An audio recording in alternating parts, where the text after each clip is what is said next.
जय भारत स्टूडेंट्स।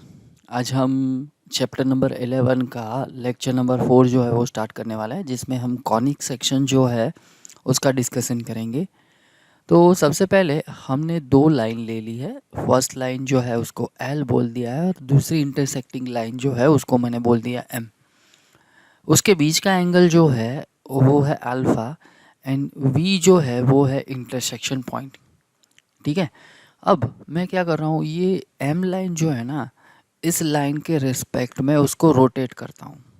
ठीक है। अगर मैं इसको रोटेट करता हूँ तो हमारे पास ऐसा कोण बन जाएगा।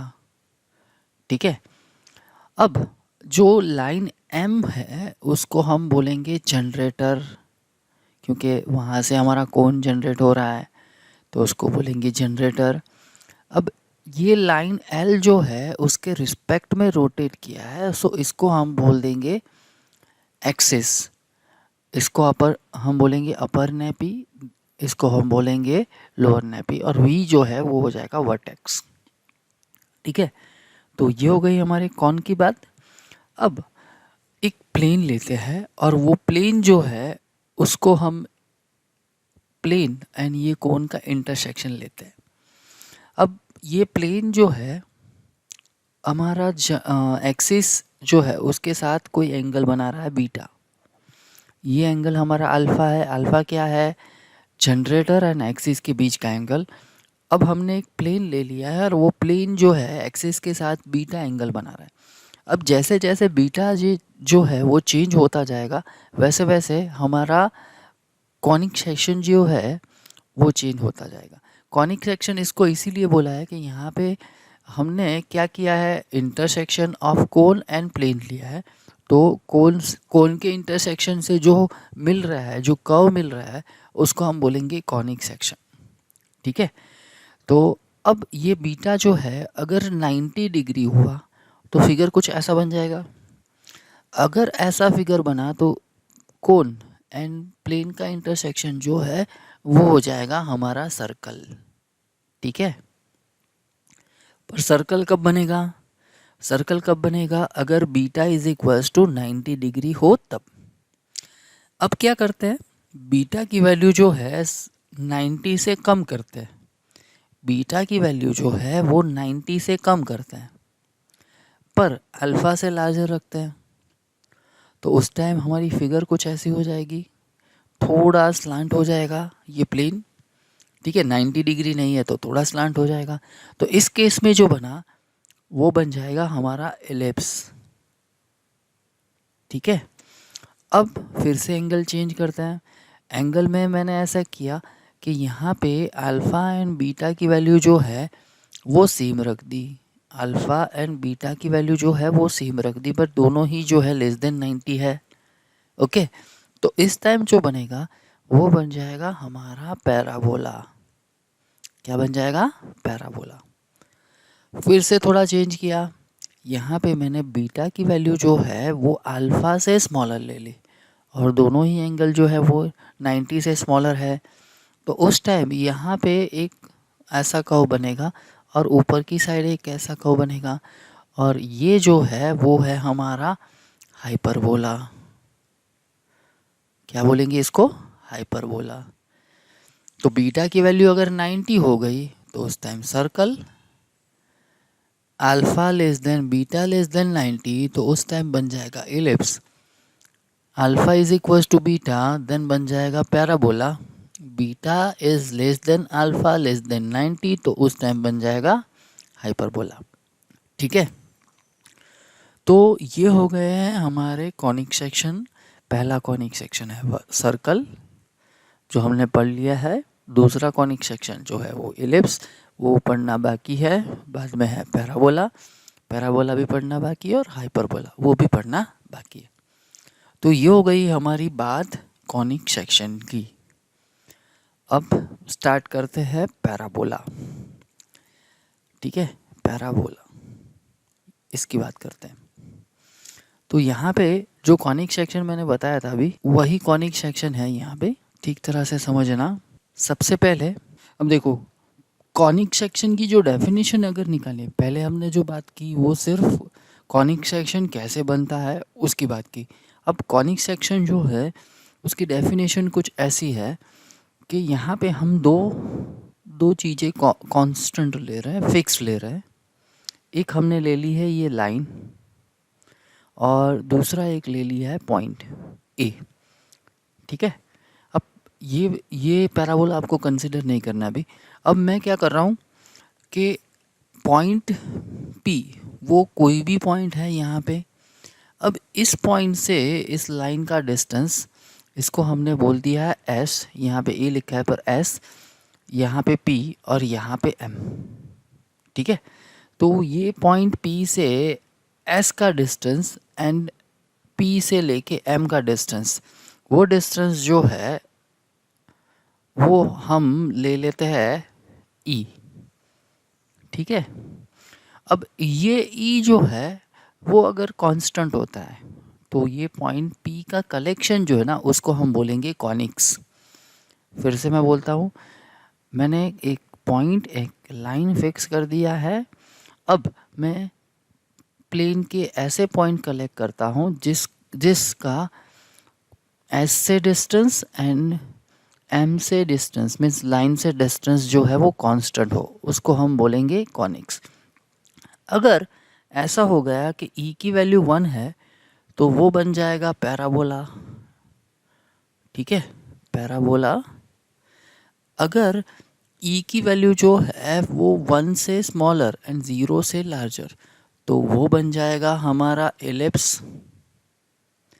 सेम वे ई की वैल्यू जो है वो लार्जर देन 1 है तो उस टाइम जो हमारा ये पॉइंट पी का कलेक्शन जो है वो बन जाएगा हाइपरबोला, ठीक है, हाइपरबोला।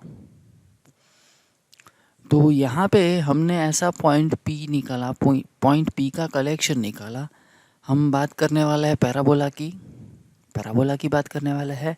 तो पॉइंट पी का कलेक्शन मीन्स ये सेट ऑफ पॉइंट्स ऐसा निकाला जिसमें एस से डिस्टेंस एंड एम से मीन्स लाइन से डिस्टेंस जो है वो इक्वल हो, क्योंकि ई की वैल्यू 1 हुई, पैराबोला के लिए बात करते हैं तो ई की वैल्यू 1 है। अब S P upon P M जो है वो हो जाएगा 1, इसका मतलब S P is equal to P M, okay. तो यहाँ पे S P and P M जो है वो इक्वल हो जाएंगे, ये एंड ये दोनों इक्वल हो जाएंगे। अगर दोनों इक्वल हो गए तो ये पॉइंट पी का कलेक्शन जो है वो बन जाएगा हमारा पैराबोला, ठीक है। अब जो ये पी एस जो है मीन्स फिक्स पॉइंट है उसको हम बोलेंगे फोकस। क्या बोलेंगे? फोकस। ये जो लाइन है उसको हम बोलेंगे डायरेक्टरिस्टिक, ओके, डायरेक्टरिस्टिक। अब ये दो चीज़ हो गई। हाँ, इसको हम बोलेंगे, इसको मीन्स जो फोकस से पास हो रहा है, फोकस से पास हो रहा है और जो अपनी डायरेक्टरिस्टिक जो है उसको परपेंडिकुलर है तो उसको हम बोलेंगे axis of parabola, axis of parabola, okay. अब यहाँ पे axis of parabola and parabola जहाँ पे इंटरसेक्ट हो रहा है, यहाँ पे इंटरसेक्ट हो रहा है, उसको हम बोल देंगे ए 0,0 और वो हो जाएगा हमारा वर्टेक्स। क्या हो जाएगा? वर्टेक्स।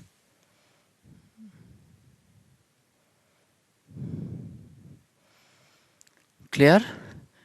यहाँ पे हमको दिख रहा है क्या क्या है, एक तो लाइन है डायरेक्टरिस्टिक, और अब देखो यहाँ पे ये पॉइंट पैराबोला का है और ये डिस्टेंस जो है वो, ये डिस्टेंस मीन्स यहाँ से लेके यहाँ का डिस्टेंस और यहाँ से लेके यहाँ का डिस्टेंस इक्वल होगा। तो अगर इसके कोऑर्डिनेट को हम बोल देते हैं a,0 तो इसका इक्वेशन क्या हो जाएगा? x is equal to -a।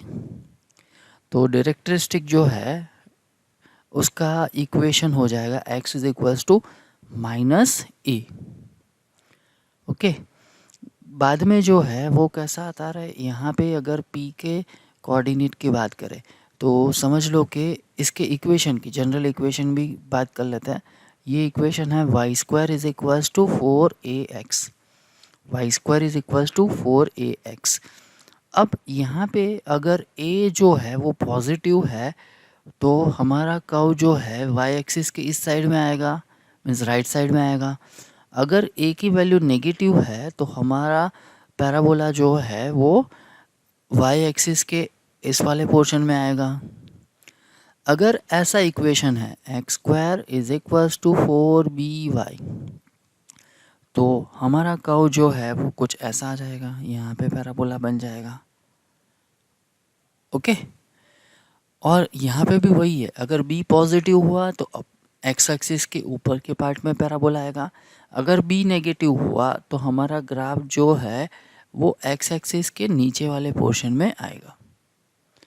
Okay, दूसरी एक बात, यहाँ पे आप देख रहे हो कि ये है हमारा एक्सिस ऑफ पैराबोला, पर एक्सिस ऑफ पैराबोला क्या है, एक्स एक्सिस ही है। अब एक्स एक्सिस के अपर पार्ट में देखो, जैसा ग्राफ हमारा पैराबोला का आ रहा है वैसा ही ग्राफ जो है वो लोअर पोर्शन में भी आ रहा है। तो मतलब ये हो गया कि ये हमारा पैराबोला जो है वो एक्स एक्सिस के रिस्पेक्ट में सिमेट्रिक है, क्योंकि यहाँ पे जैसा कर्व है वैसा ही कर्व यहाँ पे भी है। तो ये कर्व जो है वो symmetric with respect to x axis ऐसा हो जाएगा। अगर इसकी बात करें, मीन्स इस वाले कर्व की बात करें, तो वो वाई एक्सिस के रिस्पेक्ट में सिमेट्रिक हो जाएगा। तो ये कर्व जो है वो हो जाएगा symmetric with respect to y axis. Okay, दूसरी एक बात, यहाँ पे अगर हम ऐसा कोई, अब ये लाइन जो है यहाँ पे मैंने बना दी है अभी, वो लाइन जो है वो पैराबोला के दोनों ही पॉइंट को इंटरसेक्ट कर रही है। ठीक है, तो इंटरसेक्ट मीन्स टच कर रही है। तो पैराबोला के दो पॉइंट को मैंने यहाँ पे ज्वाइन कर दिया है। तो ये है जो है उसको हम बोलेंगे कॉर्ड। ठीक है, सर्कल के कॉर्ड के बारे में बताया, ये पैराबोला का कॉर्ड हो गया। पर यहाँ पे some special characteristic are there. कौन सी स्पेशल कैरेक्टरिस्टिक? तो सबसे पहले तो ये परपेंडिकुलर है एक्सिस ऑफ पैराबोला को। दूसरी कैरेक्टरिस्टिक ये है कि ये जो कॉर्ड है वो फोकस से पास हो रही है। तो इसको कॉर्ड न बोल के, है कॉर्ड ही, पर इसको कॉर्ड न बोल के बोलेंगे लेटस रेक्टम। क्या बोलेंगे? Latus rectum. अब देखो यहाँ पे मैंने दूसरी एक कॉर्ड बना दी है। ठीक है, ये है तो कॉर्ड ही, पर यहाँ पे एक स्पेशल कैरेक्टरिस्टिक है। क्या स्पेशल कैरेक्टरिस्टिक है? ये कॉर्ड जो है वो फोकस में से पास हो रही है, तो उसको हम बोलेंगे फोकल कॉर्ड। क्या बोलेंगे? Focal cord. तो ये हो गया हमारा लेटस रेक्टम एंड ये हो गई है हमारी फोकल कॉर्ड। क्लियर? अब लेटस रेक्टम जो है उसके एंड पॉइंट्स की अगर बात करें, ये हमारा लेटस रेक्टम का एंड पॉइंट हो गया है। ठीक है, दोनों ही एंड पॉइंट है। तो ये जो एंड पॉइंट है उसके कोऑर्डिनेट की अगर बात करें तो यहाँ पे हमको दिख रहा है एक्स कोऑर्डिनेट तो ए ही होगा। ठीक है, वाई कोऑर्डिनेट अगर निकालना है तो यहाँ पे एक्स कोऑर्डिनेट की वैल्यू आप डाल दो। एक्स कोऑर्डिनेट की वैल्यू क्या है? ए। तो यहाँ पे हो जाएगा 4a²। 4a² जो है उसका स्क्वायर रूट निकाल दो तो हमको y मिल जाएगा, तो वो हो जाएगा 2a। दूसरा जो है यहाँ पे ये जो पॉइंट के कोऑर्डिनेट, दूसरे कोऑर्डिनेट कुछ ऐसे है a - 2a। ठीक है, तो ये हो गया है end point of latus rectum. ये है हमारा फोकल कॉर्ड। तो ये सारी चीज़ें जो है हमको याद रखनी है। सबसे पहले मैंने क्या बोला? Fix line, fix point. Fix line को हम क्या बोलेंगे? डायरेक्टरिस्टिक। और फिक्स पॉइंट को हम क्या बोलेंगे? फोकस। बाद में वर्टेक्स की बात आई, axis of parabola, latus rectum के एंड पॉइंट्स, पैराबोला का इक्वेशन, फोकल कॉर्ड, वर्टेक्स, ये सारी चीज़ें जो है वो हमको याद रखनी है। ओके, तो उसके बारे में हम थोड़ा लिख लेते हैं। सबसे पहले पहले जो आ रहा है वो है equation of parabola. Equation of parabola, parabola, ठीक है, वो आ जाएगा y square is equals to 4ax। बाद में सेकेंड जो है वो ले लेते हैं coordinate, coordinate of focus, coordinate of focus वो हो जाएगा a,0 और -a,0, ठीक है। बाद में थर्ड जो है वो equation, equation of directrix, equation of directrix वो है हो जाएगा x is equals to plus और माइनस a। बाद में फोर्थ जो है वो axis, axis of parabola, axis of parabola वो हो जाएगा हमारा x एक्सिस, ठीक है। बाद में fifth vertex, vertex of parabola, vertex of parabola वो हो जाएगा a,0 0।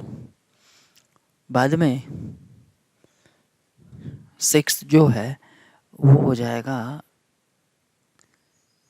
Coordinate, coordinate of end point, end point of latus,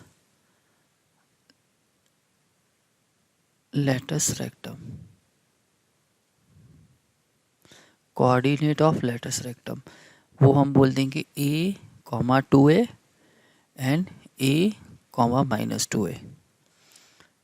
बाद में लेंथ ऑफ लेटस रेक्टम, बाद में लेंथ ऑफ लेटस रेक्टम वो हो जाएगा 4 mod ऑफ a, ठीक है। बाद में कुछ बाकी रह जाता है नहीं। तो ये हो गया है हमारे कंसेप्ट जो जिसके पर हमारा क्वेश्चन जो है वो आएगा। हमको ऐसा बोला गया होगा कि भाई ये पैराबोला का इक्वेशन है तो उसके लिए कोऑर्डिनेट निकालो, कोऑर्डिनेट ऑफ फोकस निकालो, इक्वेशन ऑफ डायरेक्ट्रिक्स निकालो, एक्सिस ऑफ पैराबोला क्या होगा वो निकालो, वर्टेक्स निकालो, कोऑर्डिनेट ऑफ एंड पॉइंट निकालो, coordinate of end point of latus rectum निकालो, लेंथ ऑफ लेटस रेक्टम निकालो, ऐसा आ जाएगा। पर ये हमने किसके लिए किया है? हाँ, यहाँ पे एक चीज़ रह गई,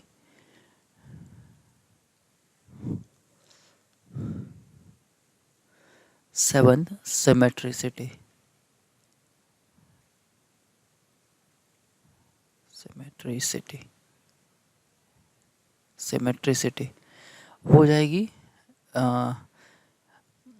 नहीं ऐसा नहीं लिखते, कॉवी लिख लेते हैं। Y square is equals to 4ax is symmetric, is symmetric with respect to x axis, ठीक है। अब अगर इक्वेशन ऑफ पैराबोला जो है वो एक्स स्क्वायर वाला है, एक्स स्क्वायर वाला फॉर्म, तो उसके लिए क्या होगा वो भी हम लिख लेते हैं यहाँ पे। यहाँ पे इक्वेशन आ जाएगा x square is equals to 4by। Okay, अब फोकस के कोऑर्डिनेट की बात करें तो यहाँ पे हो जाएगा 0,b और 0,b मीन्स 0,-b और 0,b। अब यहाँ पे इक्वेशन ऑफ डायरेक्ट्रिस्टिक क्या हो जाएगा, y is equals to plus और minus B. Axis of parabola यहाँ पे क्या हो जाएगा, y एक्सिस। ओके, यहाँ पे वर्टेक्स जो है वो तो सेम ही आएगा, a 0,0। अब यहाँ की बात करें, end point of latus rectum क्या हो जाएगा, 2b, b, एंड यहाँ पे -2b, b। Length of latus rectum की बात करें तो वो हो जाएगा is equals to 4 mod of b, और यहाँ पे x square is equals to 4by is symmetric with respect to y axis हो जाएगा। ओके, तो ये सारी चीज़ें जो है पैराबोला के लिए याद रखनी है। अगर ये आपको याद रह गया तो पैराबोला के कोई भी क्वेश्चन में कोई भी दिक्कत नहीं आएगा। तो ये एक बार रेडी कर लो, प्रिपेयर कर लो, और नेक्स्ट लेक्चर में, यहाँ पे मैं ये लेक्चर ख़त्म करता हूँ। नेक्स्ट लेक्चर में हम पैराबोला के क्वेश्चन करेंगे, और पैराबोला के क्वेश्चन के लिए ये जो मैंने यहाँ पे लिखा है वो बहुत ही इम्पोर्टेंट है। अगर ये आपको आ गया तो सारे ही क्वेश्चन आप इजीली सॉल्व कर पाओगे। तो ये सारी फॉर्मूला आपको ठीक तरह से याद रखनी है। ये रेड कलर की पेन से जो मैंने दिखाया है वो किसके लिए है, y square is equals to 4x के। ब्लू पेन से जो लिखा है वो किसके लिए है सारा data, x square is equals to 4by के लिए। ओके, फिगर भी ये ड्रॉ कर लेना। सारी ही चीज़ें जो मैंने आज करवाई है वो आपको नोटबुक में लिख लेनी है। तो मिलते हैं नेक्स्ट लेक्चर में, तब तक जय Bharat, take care of you and your family, bye bye.